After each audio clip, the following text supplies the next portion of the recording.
Muito bem, muito bem.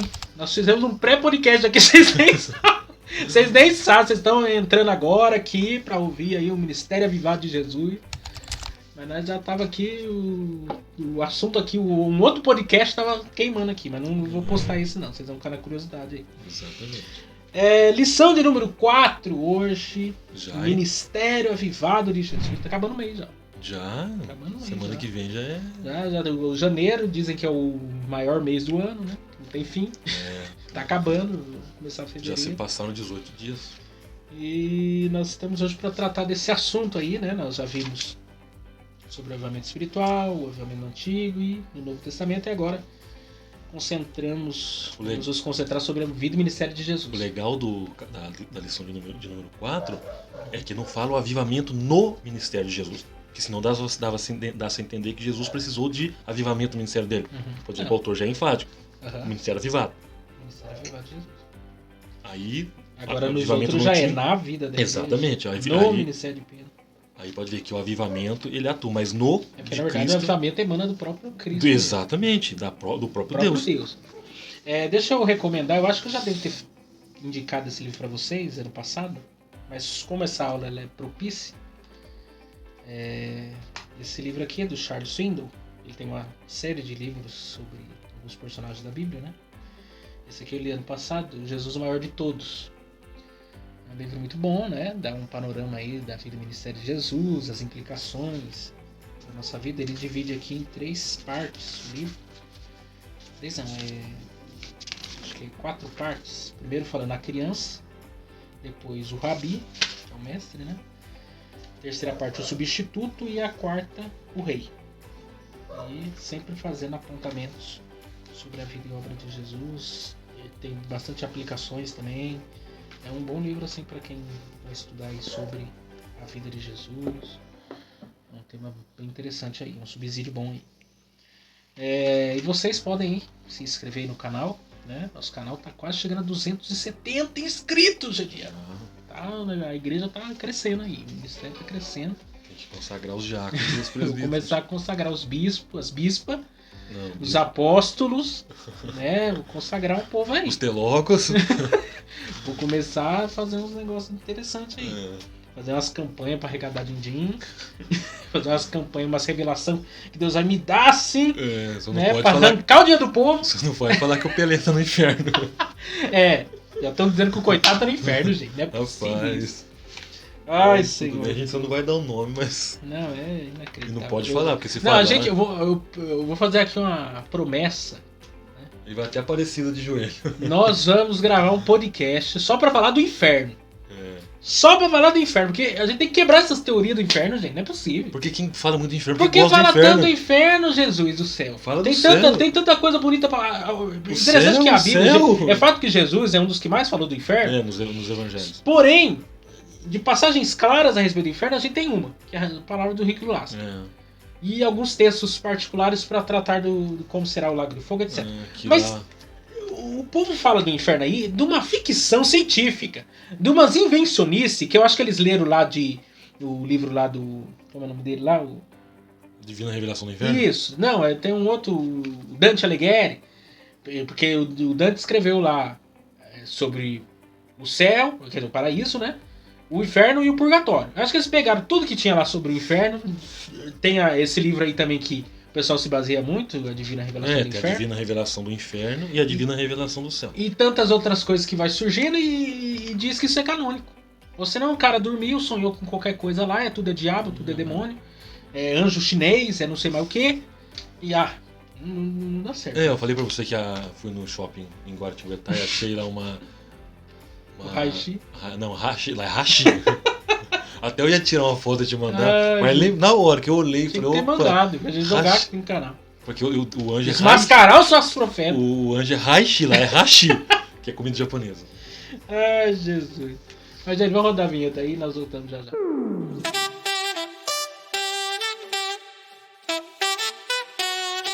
Vamos lá. Estamos de volta a falar disso. O Ministério Avivado de Jesus. O textual está em Lucas, capítulo 4, verso 14, diz: Então, pela virtude do Espírito, voltou Jesus para a Galileia, e a sua fama correu por todas as terras em derredor. A verdade prática diz: o alcance espiritual da vida de um crente avivado revela a extraordinária atuação do Espírito Santo. A leitura bíblica em classe está em Lucas 4, do 14 ao 22, que diz: então, pela virtude do Espírito, voltou Jesus para a Galileia e a sua fama correu por todas as terras em derredor. E ensinava nas suas sinagogas e por todos era louvado. E chegando a Nazaré, onde fora criado, entrou num dia de sábado, segundo o seu costume, na sinagoga e levantou-se para ler. E foi-lhe dado o livro do profeta Isaías, e quando abriu o livro, achou o lugar em que estava escrito: o Espírito do Senhor é sobre mim, pois que me ungiu para evangelizar os pobres, enviou-me a curar os quebrantados do coração, a pregoar a liberdade aos cativos, a dar vista aos cegos, a pôr em liberdade os oprimidos, a anunciar o ano aceitável do Senhor. E cerrando o livro, tornando a dá-lo ao ministro, assentou-se, e os olhos de todos na sinagoga estavam fitos nele. Então começou a dizer-lhe: hoje se cumpriu esta escritura em vossos ouvidos. E todos lhe davam testemunho e se maravilhavam das palavras de graça que saíam da sua boca. E diziam: não é este o filho de José? Esse texto conhecido, né? Todos nós. Jesus em Nazaré. Jesus nasceu em Belém. Ficou um tempo no Egito. E quando ele volta para morar em Nazaré, né?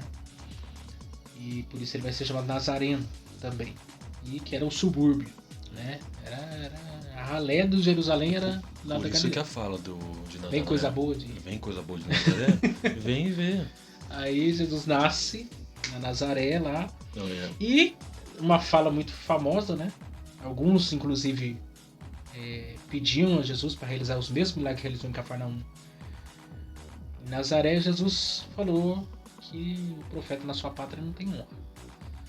E que, na verdade, é difícil você realizar milagre num lugar onde a incredulidade ela é muito forte. Inclusive, há uma palavra de juízo de Jesus em relação a Cafarnaum, porque Jesus realizou muitos milagres em Cafarnaum e mesmo assim o povo de Cafarnaum não se rendeu totalmente, não se prostrou totalmente. Ele ainda diz: se esses milagres tivessem sido realizados em Sodoma e Gomorra, o povo teria se convertido. E vocês viram isso e não se converteram. Então, tanto a ausência de milagre no lugar quanto o excesso de milagre não é sinal de salvação. Porque se o povo não se quebrantar para se converter a Cristo, não adianta para fazer 10 mil milagres lá. Se o coração não tiver quebrantado a obra de Cristo, os feitos de Cristo, as palavras de Cristo, não tem efeito. Mas vamos lá, gente. Primeiro tópico aí: Jesus e a pessoa do Espírito Santo. Primeiro tópico: o Espírito Santo na vida de Jesus. O nascimento. Descerá sobre ti o Espírito, e a virtude do Altíssimo te cobrirá com a sua sombra, pelo que também o Santo, que de ti há de nascer, será chamado Filho de Deus. Maria. Mary. O pessoal, os protestantes, falam pouco de Maria, né? Parece ter um medo de falar da coitada Maria. Não, a gente Só que a Maria era crente, gente. A Maria era mulher de Deus. Claro. Era escolhida. Piedosa. Por Deus, pelo Espírito Santo, para trazer ao mundo o nosso Salvador. Ele não pode tirar as virtudes de Maria porque canonizaram ela aí, por aí afora.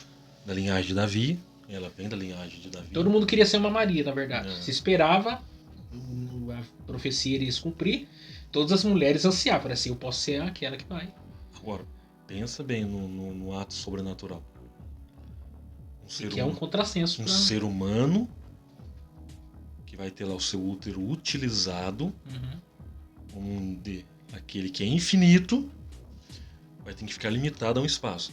Aquele que é imortal vai viver numa situação em que ele vai provar a morte. Quem é o dono do mundo vai se resumir aos cuidados de uma mãe. A encarnação. O C.S. Lewis, ele diz que...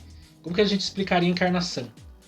E quando o texto diz, em Filipenses, Paulo falando, que Cristo despiu-se da sua glória, aí você imagina o Criador do universo, do céu, da terra, do mar, de tudo que você pode imaginar, dos planetas, das galáxias, tudo, autoexistente, né? Incriado, transcendente. Tudo. Aí você imagina ele despir-se da sua glória, humilhar-se a si mesmo, se fazer como servo, vestir uma pele humana, entrar dentro do ventre. E aí? Aí ele diz lá, o que seria encarnação? Seria a mesma coisa de eu, Miqueias, ou Gediel, se materializar num micróbio, num verme, numa lesma. É a mesma coisa disso. Você já pensou? Porque você se despide de quem você é, na sua totalidade, para se colocar num lugar daquilo que é totalmente o contrário de você. Agora, pensa bem, um ser que é santo, puro, perfeito, falando do Espírito Santo, envolver-se, porque ali houve uma questão de envolvimento. Agora, como é que aconteceu? É aí que entra o cerne da... o cerne, vamos dizer, um dos pontos cruciais dentro da teologia. Como é que aconteceu? O próprio nascimento de Jesus já é um milagre. Como é que aconteceu? É a evidência do milagre. Como é que aconteceu? Então precisou ter Se a gente fosse olhar no caso de um homem e de uma mulher, tem um esperma. A gente precisa enxergar por esse lado. Só tem uma criança no ventre de uma mulher porque teve um progenitor, teve um homem. Um XY. XY, exatamente. Agora não tem um X. O X é o homem, o Y é a mulher. Se for olhar pela questão biológica, na genética. Não tem um X. Só tem um Y. Agora o Espírito Santo, que é Deus, envolve-se com a mulher, porque ali é a ideia de cobrir. Então é injetado dentro dela. Se você olhar pela questão. Biologicamente falando. Exatamente. Vai para o ovário. Fecunda. E quem está lá dentro? Criador do universo. Olha a questão. Como que não é sobrenatural? Você olha para Gênesis e disse Deus haja luz. A luz aparece, porque na verdade a luz já tinha no versículo 2. Mas lá, sol, lua, estrela. É luzes. Tem luz. Aves, peixes e animais terrestres. Isso é ação sobrenatural, porque o poder da palavra gerou isso. Sim. Agora, um Deus que é infinitamente... Não, agora limitado ao espaço... Algumas pessoas até se questionam, mas não poderia ter sido uma relação de José com Maria normal, como... E usar um esperma... Se fosse olhar pela lógica... poderia ser. Deus poderia ter feito o sobrenatural usando a questão natural. Só que por que não é assim? Por causa da perfeição, da santidade. Exatamente. Porque a divindade iria se materializar. Exatamente. Então como que aquilo que é santo, intocável, repreensível, não contaminado com nada, iria tornar-se carne, tendo tido contato com aquilo que já era pecado? Exatamente. Não tem condições. Então, o elemento sobrenatural de Deus entra aí. Porque esse livro... E que, na verdade, não tem outro jeito. Porque... A explicação é fé. Não tem como se crer na encarnação de Cristo sem fé. Só para você ver, esse livro que você me deu, do Paul Washer, que é o Evangelho de Deus, o Evangelho dos Homens, ele fala uma parte lá, que a criança, ela já nasce com a sua corrupção moral. Uma criança, inclusive, ele refuta uma letra de uma música lá, dizendo o seguinte...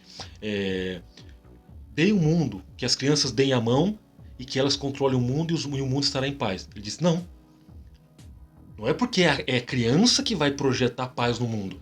Porque a criança tem a corrupção moral. Sim. Pega duas crianças para você ver e dá o brinquedo só para uma. A outra vai para cima.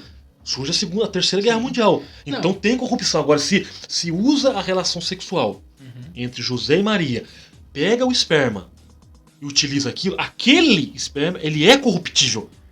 Então Deus não pode ser corruptível. Pode ver, o que a Bíblia fala? Em tudo foi tentado, mas sem cometer o pecado. Porque ele é a essência da pureza. Ele é a essência da pureza. Então não poderia pegar um espermatozoide no meio de 20 milhões, pegar esse daqui e eu vou injetar dentro dele o ser divino para entrar em Maria e Maria se tornar grávida. Não. Eu preciso do cromossomo Y, porque eu preciso de um ventre materno, eu preciso de uma mulher, só o cromossomo Y dela. Mas quem vai agir é a ação totalmente divina. Por isso que é puro. Ele não tem corrupção moral. Ele não nasce com a corrupção moral. A gente conversou semana passada disso, né? Não na aula. Mas porque eu já tive umas discussões sobre o assunto da questão da criança e o pecado. E na declaração de fé da Assembleia de Deus, trata perfeitamente sobre o assunto, embora não aprofundar em outras coisas, mas deixa claro que a criança, ela é pecadora. Corrupção moral, ela já nasce com isso. É concebida em pecado. Sim. A natureza dela é pecadora. Sim, a essência dela é adâmica. O que nós separamos sobre esse assunto? A criança, ela peca sem saber que está pecando, mas ela peca. Ela não tem a noção. Ela que nós não tem temos. consciência moral, Como por nós isso que a temos. gente chama essa fase de amoral, que é quando você é um ser moral, comete imoralidade, mas não tem consciência ainda que aquilo é um ato imoral. Que jogar essa Né? carinha que alguém machuca. Exatamente. Então Sim. você pega uma criança quebra uma xícara. Eu sou adulto, eu tenho consciência. Quebrar uma xícara, aquilo ali pode uma criança se machucar, ou pessoa... Você tem entendimento dos defeitos. Em frações de daquilo... segundos. Agora a criança não. Criança, ela coloca o dedo na tomada.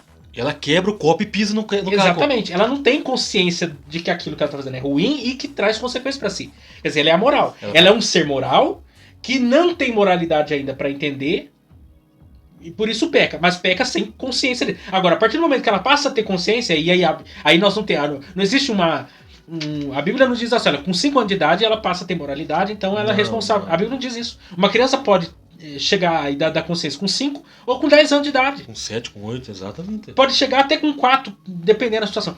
Só que é uma questão que não tem como. A Bíblia não dá um número. É a mesma coisa. Então, quando que a criança torna-se consciente do seu pecado? E a partir daí começa a coisa a ficar estreita pro lado dela. Quando ela tem consciência do pecado. Quando entende entre certo Agora e você errado. pega Jesus. Deus. Perfeitamente santo. Perfeitamente sem pecado. Desde a sua infância. Não é? Ele não passou a ser. Porque alguém... falando sobre a encarnação de Jesus, diz assim, Jesus nasceu como Jesus e se tornou Cristo. Isso daí é uma blasfêmia, gente. Isso é de uma blasfêmia. Agora eu não posso... Ou dizendo assim, Jesus só se tornou, de fato, o Cristo no batismo. Quando inicia o ministério. Ou na ressurreição. É outra blasfêmia. Então, primeiro, porque o batismo, nós vamos falar disso já já? Quer dizer, já vamos falar do batismo. Peraí, isso aqui é importante. Viu o Espírito de Deus descendo como pomba e vindo sobre ele. E eis que uma voz do céu dizia, este é o meu filho amado em quem me compraz.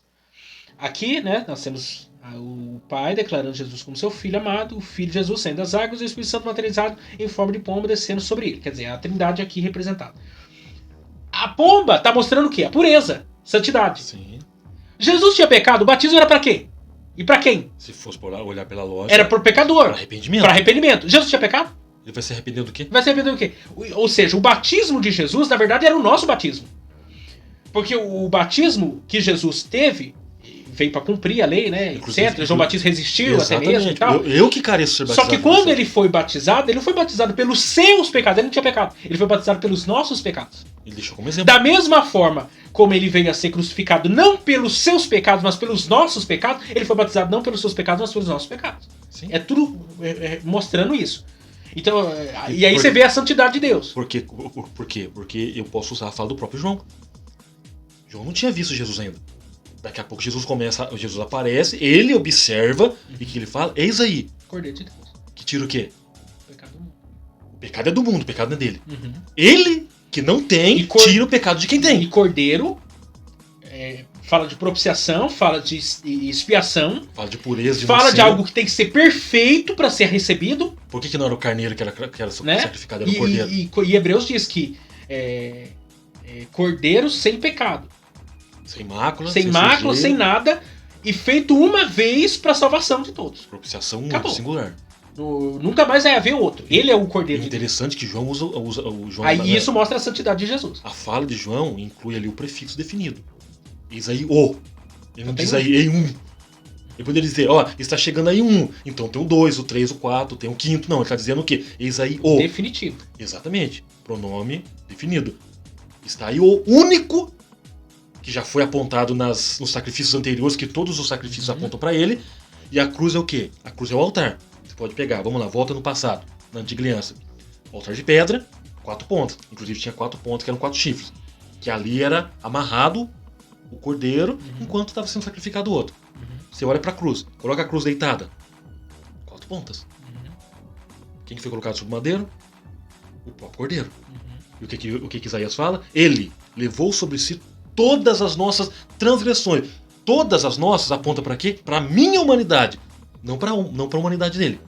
Porque a humanidade dele é perfeita. Mostra a falibilidade da nossa humanidade, não da dele. Sim, exatamente. Porque é lógico que é um mistério. A gente fala assim, porque a gente é crente. A gente já crê nisso aqui. Mas para quem não é crente, por exemplo, é muito comum você conversar com uma pessoa que tem crise de fé, que não consegue entender que a gente crê já. Porque, fala a verdade, Diel, é mais fácil acreditar que o mar se abriu ou explicar a Trindade? É mais fácil dizer, o mar se abriu, do que você explicar para um cara o que é a Trindade. Você explicar para uma pessoa o que é Jesus, 100% homem e 100% Deus. A gente crê em coisa muito mais difícil e às vezes daquilo que é mais fácil a gente não crê. Porque aí eu tenho que entender que na teologia, essa junção, essa união da unidade divina 100% e da unidade humana 100% é a união hipostática. Pode ver. E não tendo por usurpação ser igual a Deus, mas aniquilando-se a si mesmo, tomar a forma de homem. Pode ver. Ele não deixou de ser. Ele não perdeu a sua divindade enquanto estava na Terra. Ele não abandonou no sentido eu não quero mais. A divindade continua. Exerce a humanidade, porque precisa da humanidade. Inclusive o Weine, tem a expressão é Weine-Gruden, ou é Weine-Gruden, porque é W ali. Ele fala o seguinte na teologia sistemática. Se ele viesse apenas como Deus, não resolveria o problema da humanidade. Porque, como Deus, eu não sinto a dor de humano. Se ele viesse 100% como homem, e não como Deus, ele não resolveria o problema, porque precisava do lado divino para resolver. 100% homem, eu não tenho o lado divino, porque a expiação só pode acontecer no lado divino, no lado espiritual. Então eu sou 100% homem, eu não tenho o lado divino. E também entra a questão de, por um homem entra o pecado no mundo, por um homem vai sair. Você pega, você tem o primeiro Adão, o segundo Adão, Jesus é o segundo Adão. Um fracassa num jardim, o outro prevalece no deserto. Totalmente. Ele sai vitorioso. Um diante da tentação cede, o outro diante da tentação triunfa. Derruba o diabo. Ele derruba. Exatamente, porque você pega Jesus, se você interessando numa pregação, eu aconselho você, prepara essa mensagem. Faz uma mensagem, Adão e Jesus, e coloca as características de ambos. Sim. Aonde Adão fracassou, Jesus prevaleceu. Exatamente. Por isso que eu tô falando. Em tudo que Adão pecou, Jesus mostrou-se vitorioso. Por isso que eu tô falando. Se ele viesse só como Deus, tudo bem que como Deus ele pode fazer o que ele quiser, mas ele não sentiria a minha dor. Não. Ele não sentiria o que é ser humano. Aí entra no texto de Hebreus 4, né? Sim, ele não sentiria a dor. Acheguemos-nos confiantemente ao trono da graça. Aí tudo bem, alguém fala pra ele. Foi tentado, provado, aí você vê, se ele viesse 100% como Deus, apenas na sua divindade, alguém ia falar, mas tudo bem, como ser divino, o senhor me entende, mas o senhor está sentindo a minha dor? O senhor sente a minha humanidade?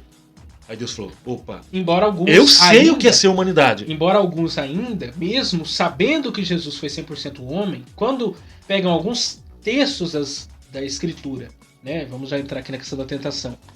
Pelo Espírito, né? Foi levado ao deserto para ser tentado pelo diabo. Interessante para onde o Espírito Santo leva os filhos dele. Porque o pessoal pensa que o Espírito Santo vai para Disney, né? Leva a gente para os lugares bons, para o shopping, né? Nos jardins. Em alguns momentos não, é necessário. O Espírito Santo Deus leva para o deserto e leva para ser tentado pelo diabo.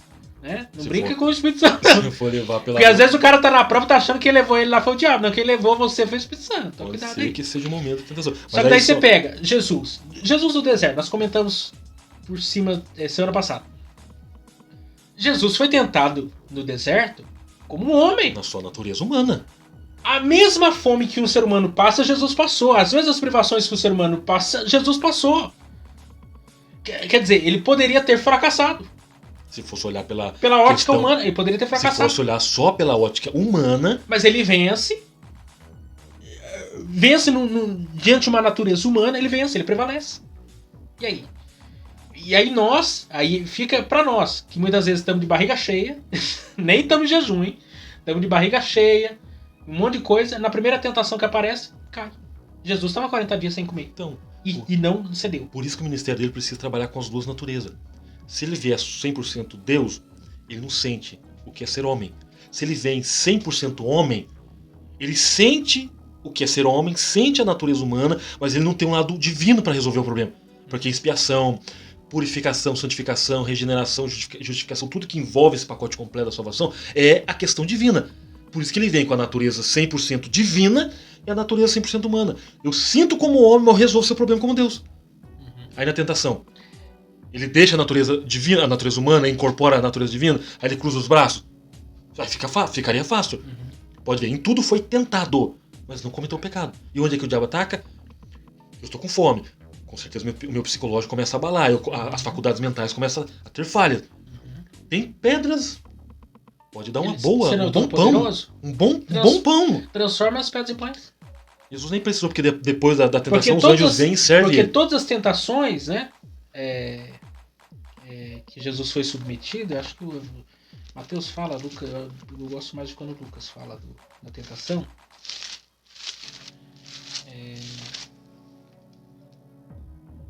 Porque o diabo ele é sutil, né? A questão da tentação é a sutilidade do diabo. O diabo ele coloca a casca de banana para a pessoa escorregar. Aí ele começa a fazer a tentação. Há 40 dias foi tentado pelo diabo, e naqueles dias não comeu coisa alguma, e terminados eles teve fome.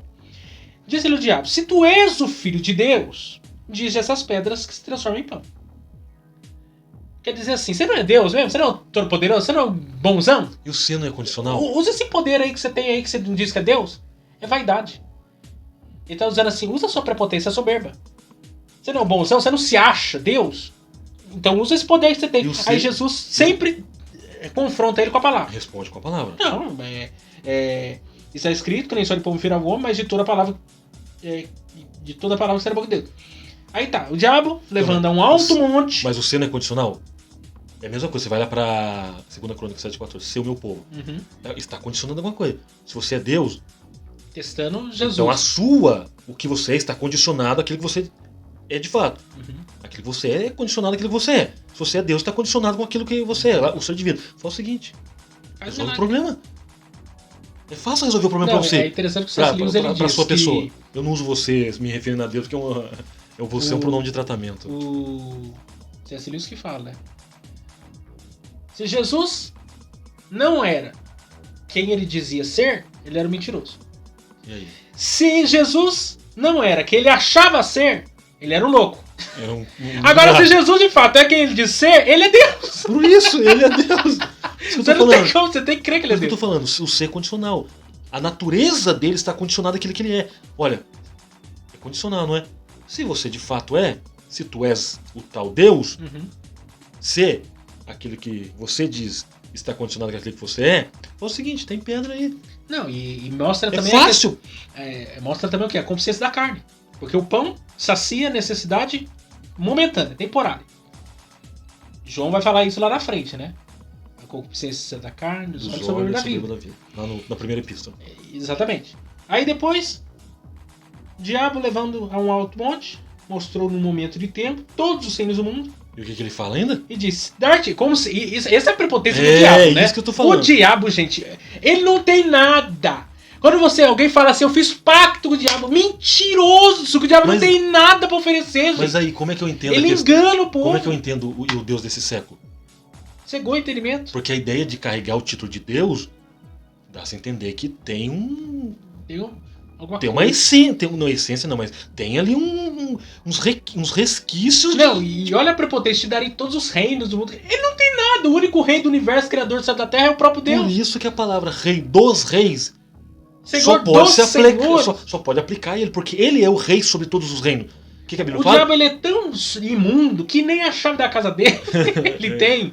Tá preso nos ares. Aí você vê, o que a Bíblia tá fala? sujeito à autoridade de Deus, um cão na coleira. Claro, o que Lutero falou, o diabo é o cão na coleira. O que a Bíblia fala? Deus coloca reis. Depois, e significa que todos os reinos é dele. E aí Satanás fala assim, vamos lá. Mas por quê? Essa é uma tentação de Satanás. Jesus 100% homem. Naquele momento.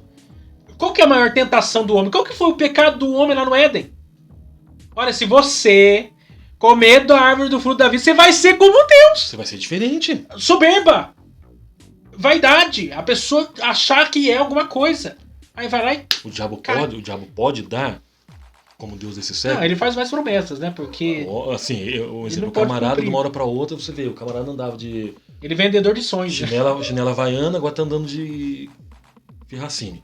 Andava de Fusca, agora você vê o camarada andando de Camaro por aí. De uma hora pra outra. Ele vai dizer, eu fiz um pacto com o diabo me deu dinheiro. Algumas coisas dinheiro pra ele, assim. Pode ser importante a gente pontuar, porque eu vejo pessoas que têm mais temor das revelações e das palavras que ouvem do diabo do que da palavra de Deus. Meu irmão, a Bíblia diz que até os demônios creem e estremecem. Os demônios, diante a presença... Jesus entrou em Cafarnaum, Marcos capítulo 1. Diz que quando chegou lá, os demônios primeiro perguntam assim, já vieste nos perturbar? Já veio aqui. Você já veio me perturbar? Segundo, Fala assim, eu sei que tu és o santo de Deus. E aí? Eles Meu eles irmão, conhecem. até os demônios creem e estremecem. Tem mais demônio e tremor que os discípulos de Jesus. E tem gente que se diz cristão, crê no Cristo como Deus, crê na obra dele, crê no Espírito Santo, crê em Deus e não crê. E tem medo das palavras do diabo. Eu tenho que entender, se o diabo é o pai da mentira, o que sai de verdade da boca dele? Pelo amor de Jesus. É um povo que precisa se converter e ler a Bíblia. Mas aí que é a questão. Porque eu já vi gente que recebeu um sonho, uma visão, uma revelação, não sei o quê. Que eu vi, que alguém falou, que o diabo vai fazer isso, que não vai fazer aquilo outro. Cara, mas o diabo tem poder de alguma coisa? Quem dá a última palavra? Até em relação à nossa vida. O homem faz planos que mais a última palavra vem de Deus. Que dirá o diabo? O diabo pode prometer, falar, ameaçar, intimidar, fazer o que for a última palavra de Deus. Vamos lá, vamos pegar a história de Jó. Viste, meu servo Jó? Viu como que ele é temente, reto, se desvia do mal e... É reto, temente a Deus, íntegro, se desvia do mal. O que o diabo falou? Mas com toda a riqueza, até eu. Aí Deus falou, então vai lá. A permissão partiu de quem? Do soberano. Vai lá. O que Lutero fala? Você é o cachorrinho da minha coleira. Você vai até onde a coleira tem. E diz ainda, toca-lhe em tudo, só não tira-lhe a vida. Pronto, já estabeleceu. Quer dizer, naquele contexto, em alguns momentos, a gente entende que é permissão de Deus e a ação do próprio inimigo, porque existem exemplos dos próprios milagres de Jesus, pessoas que estavam com determinadas enfermidades por questão espiritual. A mulher que vivia encurvada. Exatamente, era questão espiritual. Pode ver. Expulsou. Como outros que estavam endemoniados, mudo. Segue mudo. Segue mudo. Surdo e mudo. Surdo e mudo. É, se fosse... Questão espiritual. Agora, tem coisas que não. Tem coisas que não, mas tem coisas que sim. E é permissão de Deus. Mas até um determinado tempo. Até que ele diz assim, enfermidade, vai embora. O problema, vai embora. Porque a autoridade é do próprio Deus ainda. Eu fiz a leitura do livro hoje, que é o livro referente à lição.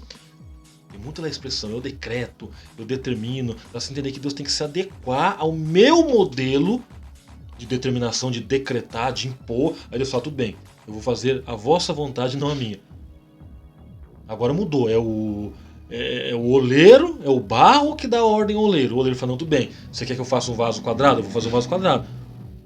Eu tenho que entender, se Deus chama todas as estrelas pelos nomes e elas se comparecem dizendo, eis-me aqui, só pode partir de um Deus soberano. E o mais interessante, a estrela, que não é um ser vivo, que tem sentimento, desejo e vontade, age não, eu lembro muito mais... Ezequiel lá, o Vale do Sucesso. Ossos, ouvi a palavra do Senhor. Ossos, a gente sabe que tem ossos na área da audição. Que é o... Mas vamos ser sinceros, um ser imaterial, imaterial não, é um ser inanimado, que é um osso. É inanimado. Se tiver só o osso lá, é inanimado. É como uma pedra, como uma rocha, qualquer coisa. Tem poder de ouvir? A mesma coisa, Deus falou pra Moisés, Moisés, fala com a rocha, que a rocha vai te dar água. Aí Moisés, ignorante, grosso, já estava estressado, né? Bateu na rocha. Era só falar que ela ia dar água. Quer dizer, a rocha tem ouvido? Ela ouve? Então. É um ser inanimado, mas tá sob o controle e direção de Deus. Os mares. Ô mar, você vai só até aqui, hein? Se daqui você não passa não, hein? Esse é o seu limite. Você tem limite. Deus deu limite aos mares. E eles obedecem. O peixe lá, Deus mandou a baleia pegar o... Eles obedecem mais que a gente. A baleia pegar o Jonas e falou assim, ô Jonas, dá uma carona aí. O baleia dá carona pro Jonas aí. Submarino, se torna submarino. O primeiro submarino da Terra foi a baleia. E aí ele entregou com vida o camarada, hein?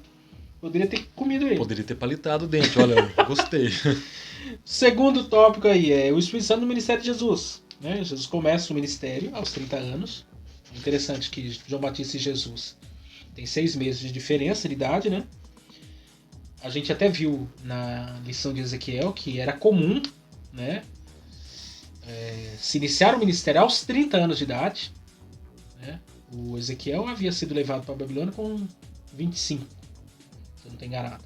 E no 30º ano, que era da sua própria idade, começa o livro de Ezequiel, Deus inicia o ministério profético dele. E ele que era sacerdote, né? Era para ser sacerdote em Jerusalém. A mesma coisa se repete com Jesus aqui, como aconteceu com o próprio João Batista também, que era de família sacerdotal. Embora Jesus é sacerdote segundo a linhagem de Melquisedeque, que é superior a de Arão. E outro fato interessante, você pega Jesus, que é o personagem mais importante da história da humanidade. A gente tem a infância, só Lucas relata ele com 12 anos. esquecido ainda numa festa, né? Festa da Páscoa. Uma vez por ano eram as peregrinações para Jerusalém. E depois só com 30 anos de idade. Então a gente tem bastante tempo aí que a gente não tem noção do que acontece. Aí alguém pergunta assim: Jesus realizou milagres nesse período dos seus 30 anos? Não. Nenhum. Porque a unção, né, que acontece no próprio batismo de Jesus, ali ele é ungido, ali dá início oficialmente ao seu ministério. Você vê a obediência de Cristo em tudo, a submissão dele em tudo. Ele não veio para cumprir a sua agenda particular, ele veio para cumprir a vontade do Pai. Então, até que chegasse o tempo dele se manifestar, ele ficou do jeitinho que ele tinha que fazer. Ele viveu, ele foi em festa, ele viveu uma vida comum, normal. Uma criança. Sem se manifestar em nada. Agora, quando chegou a hora de o ministério começar, foi 3 anos e meio bombástico. Muda as coisas. Você vai pegar filmes aí... De modo que o povo, que é o texto que a gente leu, o povo de Nazaré ficou espantado quando ficou sabendo que o filho de José e Maria estava fazendo tudo que estava fazendo, sendo que eles cresceram e conviveram com Jesus. Aí você pega Jesus no filme. De repente você vai ver ele com 6, 7 anos, encontra um passarinho morto e ele ressuscita o passarinho. Então, isso daí que é proveniente de livro apócrifo. Então, é a isso respeito da vida de Jesus. É isso que é o problema.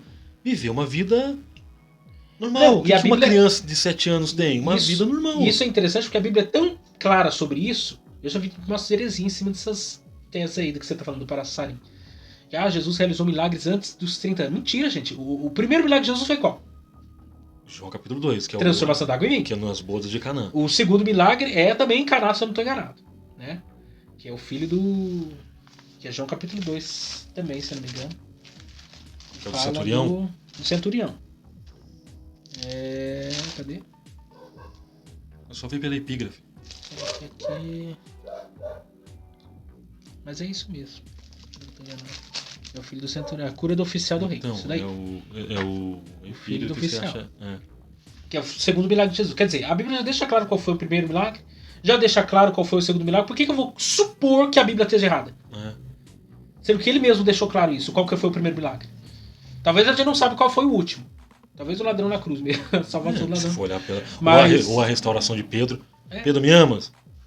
Agora, o primeiro milagre, e quando começa ele fala que o ministério, tá claro. Falar em primeiro milagre, lembrei agora, tem um líder de uma igreja, não vou dizer qual é, mas é uma igreja muito conhecida no Brasil. Pega muita prosperidade. Daqui a pouco pode ser que eu solte o nome. Porque ele, o líder dessa denominação, falou em cima do púlpito. Então, é um milagre sem sentido, um milagre bobo, um milagre assim que graça que tem. Transformar água em vinho. Dá pra entender que pra ele o que Jesus fez acho que perdeu tempo. Você vê a mentalidade do camarada em falar isso. Isso eu falo que eu vendo o vídeo e ele fala ousadamente. Milagre sem graça, que graça que tem transformar água em vinho. Aí você vê que o camarada ousadamente coloca esse milagre como se fosse um milagre bobo, um milagre sem nexo, sem sentido. É nesses pormenores que eu tenho que entender. Não, por que foi transformado água em vinho? Tem sentido ali. Aí que está. Jesus ele realizou. Isso na perspectiva nossa, né? Porque milagre é milagre. Ponto final. Alguém transforma. Você tem poder de transformar água em vinho aí? Faz o teste. Vou fazer um milagre aqui. Não deu certo. Então, eu não tô sem fé. Você tá entendendo? Assim. Se você transformar água em vinho aí, daí você vem conversar comigo. Você acha que é tão fácil assim, transformar água em vinho. Tem. Agora, por exemplo, eu tô estudando o texto de Marcos lá que fala da cura da sogra de Pedro. O que é uma febre? Hoje em dia você toma um remédio, vai lá no médico, uma injeção, qualquer coisa assim. Toma um banho gelado, de repente dá uma já diminui e tal. É uma febre. Só que se Jesus está na jogada, é milagre. Sim. Pode ser simples na ótica humana. Mas se Jesus cura a febre, ele cura a febre. Cura dor de cabeça, poderia ser dor de barriga. Cura dor nas costas, dor de barriga, que for. Não tem um fio. Se ele quiser fazer um milagre, ele vai fazer. Não tem um hidrópico? Sim. O barrigudo? Na verdade ele é barrigudo, ele tem barriga d'água. É hidrópico. É. O barriga d'água pode matar? Se pode, Jesus fala, comigo não. Traz ele aqui. Febre. Ah, mas era só ter dado um chá de qualquer... chá forte lá, um suador, sei lá. Um chá de qualquer planta da época. Na verdade, não. É febre, mas se eu deixar a febre insistir, a sogra morre. Então, até nisso, até o tempo exato de manifestar... Na perspectiva, né, humana, a gente olha assim, nossa, mas é algo tão simples. Mas não é. Porque se Jesus está no negócio, no contexto, e existe um problema, E ele tem o poder de resolver, porque ele tocou nela, E ela foi curada. imediatamente ela foi curada. E o que ela fez? Passou a servir. Imediatamente curada e as coisas acontecem. Quer dizer, há uma ação sobrenatural de Deus ali, embora na perspectiva nossa seja algo muito simples. Talvez resolvido com qualquer outro aditivo.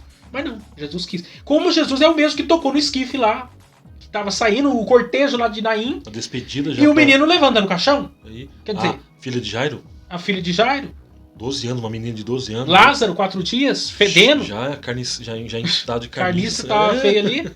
Carniceiro. No carniceiro. De modo que depois as pessoas queriam ver Jesus, não pra ver Jesus, mas pra ver Lázaro. E uns queriam matar Lázaro também, porque aumentou a Quer dizer, quantidade de o mesmo pessoas. Jesus que cura a febre, ele ressuscita morto. Sim. Ainda quando ele chega, eu acho linda essa passagem, né? Ele chega pra Marta é meio incrédula, né? Marta era complicada, é um crente difícil a Marta, hein? Mas ele chegou assim, ô Marta, mas já tá 4 dias, mas eu sou a ressurreição e a vida. E aí? Eu sou que resolvo tudo. Sim. O que nós podemos entender, Miquel? Tanto os pormenores quanto as coisas mais difíceis, Mas complexo. todas elas estão debaixo do controle dele. Alguém pensa assim, porque tem um livro, né, Os Vocábulos de Deus, se eu não estou enganado, que Deus se manifesta na nossa necessidade. Sim. Você tá em guerra, ele é a paz. Você tá... Triste, ele é alegria. Ele se manifesta, ele se revela na nossa necessidade. Por que a Bíblia vai dizer, por que nós vamos encontrar na Bíblia 365 vezes a mesma expressão? É acaso? Quantos dias tem no ano? 365 dias. Quantas vezes na Bíblia não temos? O que Deus está dizendo para você? Camarada, eu cuido de você hoje.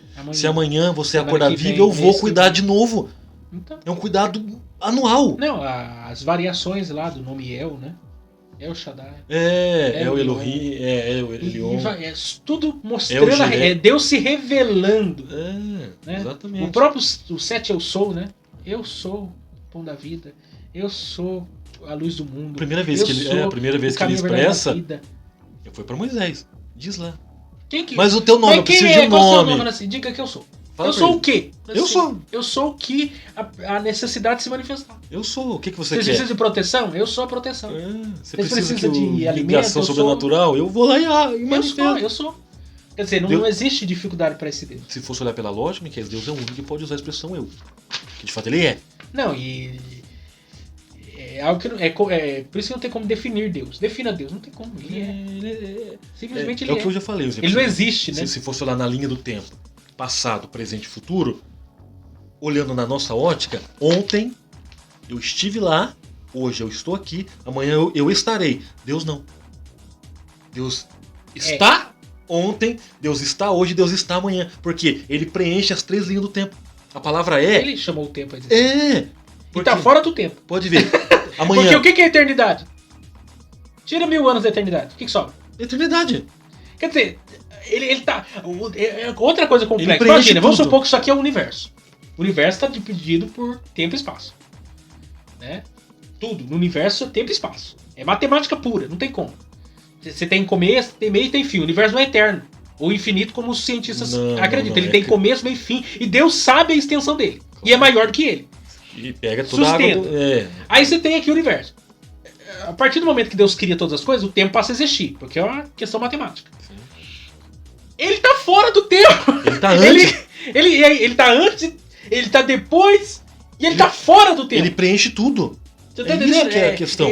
Pra ele, o hoje, amanhã, o fim do tempo, o começo da humanidade, ele já, vê tudo. Ele já está em todo o tempo. Ele já Ele está lá atravessa tudo e já sabe de tudo. Essa aula já aconteceu. na ótica dele. Já aconteceu, já tá no passado, tá ainda no futuro. Por isso que eu falo, quando eu olho para Deus nos 3 tempos... Eu fico imaginando. Por isso que eu acho que é o Charles Chaplin, né? Tem uma citação dele que ele fala sobre a questão que é o teatro, né? É como se Deus estivesse sentado na plateia e nós estivéssemos no palco. Mas ele é o autor da história. E ele tá vendo o teatro, ele tá vendo a história, sabe? As coisas acontecendo daquilo que ele mesmo desenhou. Então nada surpreende Deus. Não tem como. Ele não é pego de surpresa, porque quem é o autor da história? É a mesma coisa. Tem até uma música que as crianças cantam. Vamos brincar, não dá pra brincar de esconde-esconde com Deus. Não dá mesmo. Como é que eu vou brincar? Deus, vamos brincar de esconde-esconde? Uma Deus música fala, de criança que parece ser tão bobinha, né? você Mas viu? a teologia da música é poderosa. Pode ver, não dá pra brincar de esconde-esconde. Deus, vamos brincar de esconde-esconde. Deus fala, tudo bem, eu vou me esconder. Você nunca mais acha ele. Acabou! Você vai passar anos e anos, aí Deus tá do seu lado, cara. Eu fiquei olha, faz 2 milhões de anos que eu tô te procurando. Ele falou, não sai do seu lado. Aqui! Deus falou, Estou sim, presente. fiquei aqui. Mas aí você vê, Deus é ontem. Deus está ontem. Se eu não posso voltar no tempo, mas Deus consegue preencher o ontem, ele está lá, ele está vivendo agora e ele já está Não, amanhã. até a expressão, a filosofia diz, a ideia de, por exemplo, o Gediel tá aqui. Quando a gente fala, ele vai voltar pra casa, não, ele nunca volta. Ele sempre está indo pra casa. Voltar tem a ideia de voltar no tempo. Você não volta pra casa, você vai pra casa. Exatamente. Você sempre está indo pra frente, nós nunca estamos retornando. O ser humano não usa, ele não tem acesso, ele não tem Eu não sei se retrocesso. você já viu, tem uma série, alguém já deve ter visto, né? A Dark. Que é uma série que fala de viagem no tempo, toda aquela coisa. E você sabe que toda série que retrata esse assunto, quem volta no tempo quer mexer no do que já aconteceu. Que é, logicamente, impossível. O tempo é uma aporia, a filosofia vai dizer. É um negócio filosoficamente pensando que não tem como você mexer. Não. Por exemplo, vamos supor que eu volte no passado 10 anos. Não, melhor, 50 anos. E eu mate uma pessoa no passado. Uma só. Pode até nem ser um cara muito importante. Uma pessoa. Eu mudei toda a história da humanidade depois disso. Claro. Por quê? Porque uma ação, uma pecinha do quebra-cabeça que você mexe, você desmonta tudo que vem à frente. Exatamente. Vamos supor, você volta no passado e mata teu pai. Acabou sua família. Não tem futuro. Sim, exatamente. É outra história depois disso. De repente. Aí você imagina, aí você pega. Você matou seu pai, vamos supor. Quantos anos tem seu pai? 60 e mais de 60. Então, não vou. Qual é o nome dele? Não. Nelson. Não, eu não vou matar o senhor, não. Irmão Nelson. Mas vamos supor, 20 anos atrás, o Gediel volta e mata o senhor. Olha só que filho mau, hein? Aí você recorta do tempo 20 anos de relacionamento que o Nelson teria. 20 anos de relacionamento que ele teria. Vamos supor que ele ganhou pessoas para Jesus. Vamos supor que ele aqueceu a economia, porque o trabalho dele, o dinheiro dele, alimentou pessoas, sustentou pessoas, porque a gente compra, vende, troca. A vida é assim, feita de relacionamento. Então, é uma lacuna de 20 anos tirado. Você desmonta tudo depois disso. Porque 20 anos não é 20 dias, não é 20 horas, não é 20 minutos. É 20 anos. Tem até um desenho, não sei se você chegou a assistir, o nome do desenho era Bill e Ted na Máquina do Tempo. Mas a Máquina do Tempo era uma cabine telefônica inglesa. Ele chegava lá, digitava, por exemplo, quero voltar em 1940. Pronto, ele volta em 1940. De repente, o que tem lá em 1940? Tem uma senhora que está atravessando a rua, de repente tem um cavalo desgovernado, ele vai lá e sobe na carroça e mexe com a rédea e o cavalo entra dentro de uma padaria e acaba matando alguém. Só que daí, um exemplo, não que isso aconteceu no desenho, mas é pra gente usar a lógica. Só que quando essa pessoa morre, é quando ele volta, quando ele volta para o local, para a data dele, alguém fala, vamos fazer uma visita no cemitério, que eu preciso levar uma flor pro meu parente. Só que quando ele chega lá, ele olha no túmulo do lado e tá lá, fulano de tal. Só que quando ele saiu dali para o passado, aquela pessoa estava viva. Agora quando ele volta, ele fala assim, mas... Então você vê uma questão simples. Quer dizer, não tem como você fazer isso. Agora Deus não, ele está em todos os tempos. Vamos lá. Jesus e a oração em seu ministério. Aqui só vai falar de oração. Nós temos a questão do Pai Nosso. E no segundo tópico aqui, ele orou para escolher seus discípulos. Fez uma oração de gratidão por Deus, se revelando aos humildes por ocasião do envio de 70 discípulos. Além disso, sua vida de oração no Getsemane também nos ensina que a vontade do Pai sempre é a melhor. Até aqui no subsídio teológico aqui, no auxílio teológico, ele diz assim: os evangelhos registram determinados hábitos que ele fazia, de questão do cultivar. Um deles era frequentar regularmente a sinagoga aos sábados, o que naturalmente incluía um período de oração. Quer dizer, e a gente já falou isso aqui em outra oportunidade. Você olha para Jesus. Eu vou dar um exemplo de Marcos. Você pega Marcos a partir do 21 até o 39. Lá mostra os 4 períodos do dia de Jesus. Primeiro, Jesus vai para a sinagoga. Depois, à tarde, vai para a casa de Pedro. Cura a sogra de Pedro. À noite, fim do dia, diz o texto que a cidade inteira vem para a porta da casa de Pedro, endemoniados, enfermos, etc. Ele faz milagres. De madrugada ele levanta para orar. E no outro dia de manhã ele já está pronto para pregar o evangelho nas aldeias vizinhas. E aí? Quer dizer, a agenda era uma agenda Tensa. intensa. Mas Jesus acordava de madrugada para orar. Ia para lugares desertos para orar. Jesus, enquanto o povo estava na tempestade lá, os discípulos lá, ele estava no monte orando. E volta caminhando por cima das águas, tirando uma onda. Quer dizer, você tem Jesus, Deus, e orando. O que para nós parece ser ilógico. Porque o que nós entendemos? Se eu tenho um pai, eu quero conversar com meu pai. Comunhão. Quero manter uma comunhão com meu pai. Apesar de eu estar aqui, estar lá, porque ele é o lado, a divindade dele continua a mesma. Qual que é o exemplo? Oração. Inclusive, no livro, fala a questão do Espírito Santo na Reforma, só que eles não tinham um entendimento, não viveram uma profundidade tão grande com o Espírito. Fazer que depois da Reforma, vários avivamentos, mas o que aconteceu? Esfriaram. Até eu falei pra você, não são 5 solas, na verdade tá faltando um.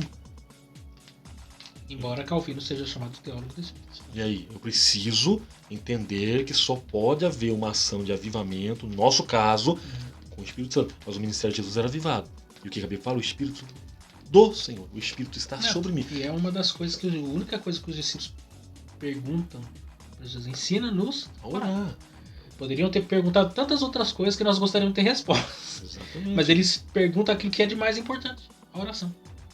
Aí ainda tem um pregador que ele diz o seguinte: os discípulos perguntaram para Jesus sobre o que ele mais fazia, no caso orar, para que eles soubessem fazer em menos tempo aquilo, para que eles pudessem saber fazer aquilo que Jesus fazia em menos tempo. Por exemplo, Jesus orava por horas, mas por enfermo ele falava: ô enfermo, enfermidade vai embora. 2 segundos. Ô endemoniado, cala-te, sai dele.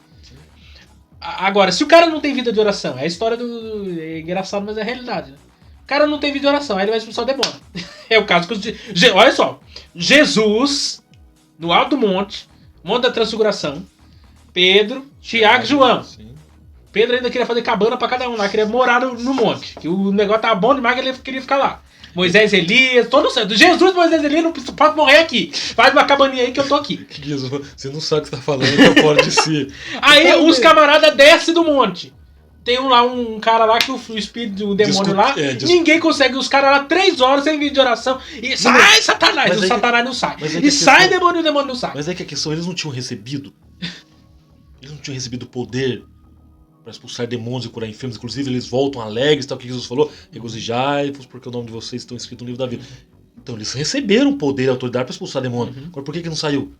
Então. Aí que Jesus dá a resposta. Aí Jesus diz: falta oração, falta jejum. Tem castas de demônio que só sai com jejum e oração. Eles tinham poder, Jesus deu para eles. Mas deu o poder, e aí? A mesma coisa, Miquel, eu te dou vou te dar um carro, hein? Detalhe. Você sabe dirigir, eu te dou o carro, a chave tá na sua mão, aí você fala: Miquel, você vai vir aqui? Ah, eu não vou, eu vou chamar o Uber. Eu falo: Miquel, eu vou te dar um carro. Sinceridade, eu vou te dar um cascudo. Não, mas cara, o carro tá na sua casa, a chave eu te dei.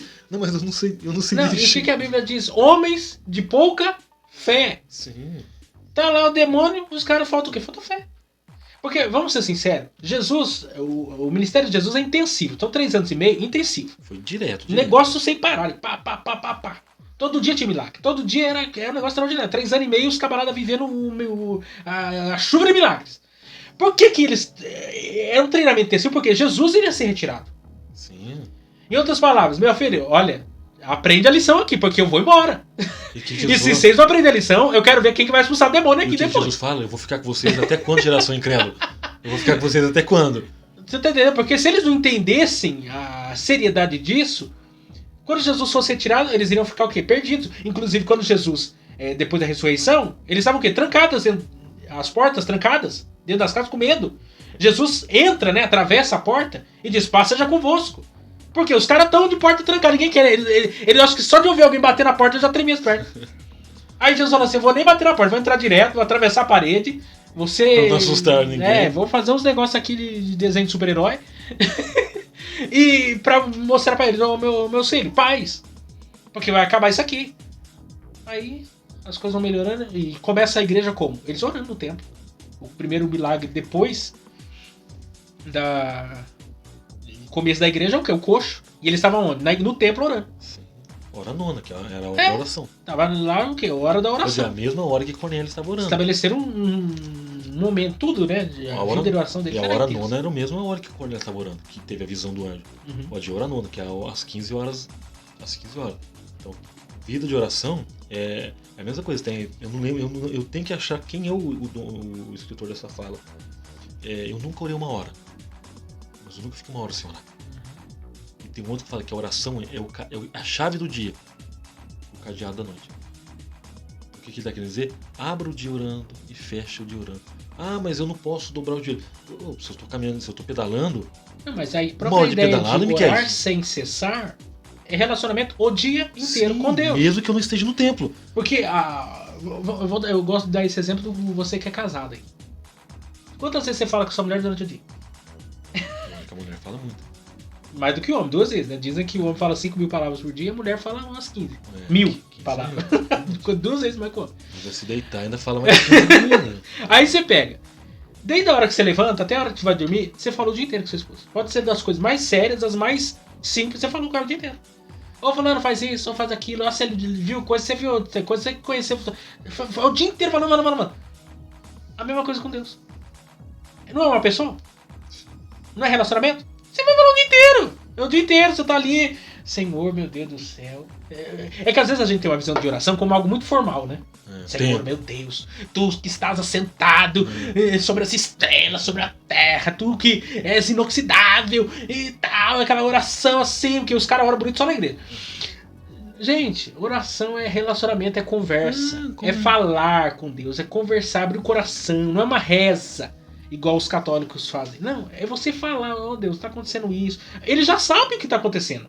Deus não tá surpreendido com as suas palavras. Ele quer ter relacionamento com você. Oh Deus, tá acontecendo isso. Porque existe a lamentação e a murmuração. Lamentar é como Jesus na cruz. Ele lama sabactando, Deus meu Deus, porque me desamparaste. É uma lamentação. Lamentação é tirar a cera da cara. É mostrar a face como ela de fato é. Jeremias. Agora, murmuração. Não, murmuração é um conceito. Você tá chegando pra Deus e acusando Deus daquilo que você pensa a respeito dele. Um exemplo, eu tô com... Sentei pra almoçar, tem lá arroz, feijão, bife, um suco, um prato bom. Ô, mano, poderia ter um refrigerante diferente? Opa. Aí você começa a acusar Deus. Por que o senhor não começa a desafiar Deus com a realidade que você não vai ver. Exatamente. Isso é murmuração. Agora, lamentação não. Lamentação é você dizer, Deus, está acontecendo isso. Eu não sei o que está acontecendo. O Senhor que é o soberano do universo. Eu tô tentando entender isso aqui. Não bate na minha conta aqui. Me explica aí, me ajuda aí, me dá uma direção. Para o senhor 1 mais 1 é 4, para mim 1 mais 1 é 2, me ensina a matemática, não sei. Porque isso é ser sincero com Deus, é abrir o coração. E Deus, ele sonda, o Espírito Santo de Deus intercede por nós, né? Esquadrilha o nosso coração, nossa mente. E Deus, ele vai dar resposta. Agora, quando a gente chega com arrogância, por isso que a Bíblia diz, humilhai-vos, pois, debaixo da potente mão do Senhor, para que seu tempo ele vos exalte. Se você começa reconhecendo, porque a oração começa o quê? Pai nosso está no céu, santificado seja o teu nome. Quer dizer, você começa reconhecendo Deus porque ele é. Para depois você continuar lá a oração, o pão nosso de cada dia nos dai hoje. Então, o Paul Washer fala disso, que o coração quebrantado, no Salmo, nesse livro que eu estou lendo, é quando você realmente se humilha. A ideia de quebrantar ali é se humilhar mesmo, reconhecer quem você é e para quem você está recorrendo. O que a Bíblia fala? Um coração quebrantado, Deus! Não, Deus. Então eu me coloco diante de Deus como? O que João Batista fala? Cresça a ele. Agora pega uma igreja de oração para você ver. Pega uma igreja que se rasga em oração para você ver. Não, quando você vai visitar uma igreja que tem uma vida de oração, o clima é diferente, o ambiente é diferente. Totalmente. Foi Spurgeon que disse, quando Deus quer revelar alguma coisa ao seu povo, Deus convoca o seu povo à oração. Não sei se é Spurgeon que fala isso, quando Deus quer revelar algo ao seu povo, ele convoca o seu povo à oração. Pega assim, você percebe o ambiente. Parêntese aqui. Vigília. O conceito de vigília hoje caiu discreto. O povo acha que vigília é cantar, é piquenique, acha que vigília é pula-pula, é qualquer coisa. E a essência da vigília, que é a oração, ninguém ora. Pode ver, eu sou contra usar um nome quando de fato não é. Mesma coisa, corrida de cavalos, não tem cavalo, tem camelo. Então não é corrida de cavalo. Você vê, é corrida de cachorro, não tem cachorro, tem coelho correndo. Então não é. O que é vigília? O que vai estabelecer na vigília? Padrões, nós vamos orar o primeiro período família, segundo período com avivamento, terceiro período por manifestação dos dons, quarto período... Opa, teve vigília que eu falo que os meus pais iam e a gente ia também. O que é? Era vigília de amanhecer. Eu fui amanhecer! Amanhecer! Uma vez só na vida eu fui uma vigília que acabou 5 horas da manhã. Amanhecer, começava lá pelas 11 horas, 10, 11 horas da... E era 5 horas, daí as irmãs já preparavam o bolo, o sol estava clareando. Então agora eu coloco vigília, vamos ser sinceros, sem demagogia e vamos lançar fora a hipocrisia. Eu canto lá 40, 50 minutos, coloco a mocidade para orar, ou quem for para orar, aí eu oro 20, 25 minutos, canto de novo. Então eu tenho que orar, mesmo que eu não tenha desejo, eu tenho que orar até ter desejo. Ora com vontade, ora sem vontade, ora para ter vontade de orar. Então, exatamente. Eu preciso levar essa geração a Mas isso. A gente vive uma crise na questão da oração. Eu penso que o grande desafio da oração é que primeiro as pessoas não sabem orar. Elas têm dificuldade de entender o que é oração. Elas vão orar e acham chato. Por quê? Porque não entendeu o que é oração. Impediante. Né? Transformou o ambiente de oração em algo ruim. Aí já começa por aí. Segundo, porque nós achamos que oração é um fardo. A gente acha que orar é um negócio assim muito cansativo, muito chato, é coisa de gente chata, é coisa de gente que não tem o que fazer. A gente, sabe, colocou um fardo sobre a questão da oração. E terceiro, porque a gente não entendeu qual é o propósito da oração. A gente não entendeu a gente não crê muitas vezes que a oração de fato tem poder. Porque se a gente cresce, a gente orava. Eu falo por mim, pelo contexto. Acabei, coloquei o colchão no chão, coloquei o colchão no chão, peguei a cadeira da sala, coloquei no quarto. Sabe o dia que você está precisando falar com Deus? O que é isso? Você começa a orar, você se quebranta, você se pranta mesmo, você está se imprando. Daqui a pouco eu olhei no relógio e falei, preciso dormir, que eu preciso levantar cedo. O que é isso? Passaram 40 minutos, que foram como se fossem 5. Tava tão bom que eu olhei no relógio. Quando eu dobro o joelho, eu costumo orar, eu costumo olhar pra ver a hora que eu tô. Aí quando eu levantei e bati o dedo no celular, 40, tudo bem, foram 40 minutos, poderia ser 1 hora, poderia ser 2, poderia ser a madrugada inteira, não é um problema. Eu falo assim, quando você tá tão sedento por Deus, 40 minutos passa tão rápido que é como se fosse 5. Aí você vê, essa questão que você tá falando, eu preciso orar, tudo bem, o que eu vou orar pra Deus? O que eu vou orar? Por exemplo, eu posso ir pra vigília agora e não é uma oração tranquila, Senhor. Olha, obrigado. Uma coisa que é uma lição. Existe uma casa de oração que está no Kansas. Vai encerrar já. Não, tranquilo. Que está no Kansas. Eles têm uma casa de oração que ela existe desde 1999. Hoje tem um seminário lá também. Pessoas do mundo inteiro vão para lá, aprendem teologia, oração e etc. E eles têm vários métodos de oração. Tem um canal deles no YouTube. Pra quem fala inglês é uma maravilha. Mas eles têm canal no YouTube 24 horas, né? Funciona lá direto, sem parar. É louvor e oração. E eles têm vários métodos de oração. Um deles é um acróstico. Você ora, vamos supor, Deus lá, D-E-U-S, né? Um acróstico. Então eles delimitam lá temas para você orar. Quando você termina o acróstico, você já orou umas 5 horas. Isso que é questão. não acabou a oração. Tem a oração que eles ensinam lá também, que é a oração ler as escrituras. Você pega o Salmo é um livro de oração. Senhor, meu pastor, nada me faltar. Já é o tema da sua oração. Claro. Senhor, a tua palavra está dizendo que o Senhor é meu pastor, nada me faltará. E Deus zela pelo quê? Pela palavra. E você vai colocando diante de Deus tudo aquilo que você entende que você necessita. Claro. Deitar me faz andar em verdes pastos. O Senhor cuida de mim, o Senhor zela pela minha vida. Você tá entendendo? Sim. Orar as escrituras. Eu gosto, por exemplo, de uma das orações que eu gosto e faço repetidamente muitas vezes, é a oração de Jacó. Né? No Gênesis 29, né? Que ele pede 4 coisas a Deus. Deixa eu ver aqui. Se Deus for comigo, o que é isso? Presença de Deus. Quero a tua presença.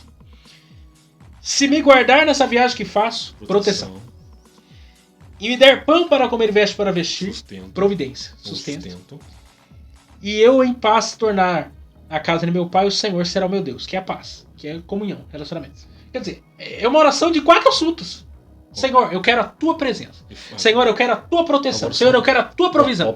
Senhor, eu quero paz. Olha só, vamos pegar só a presença.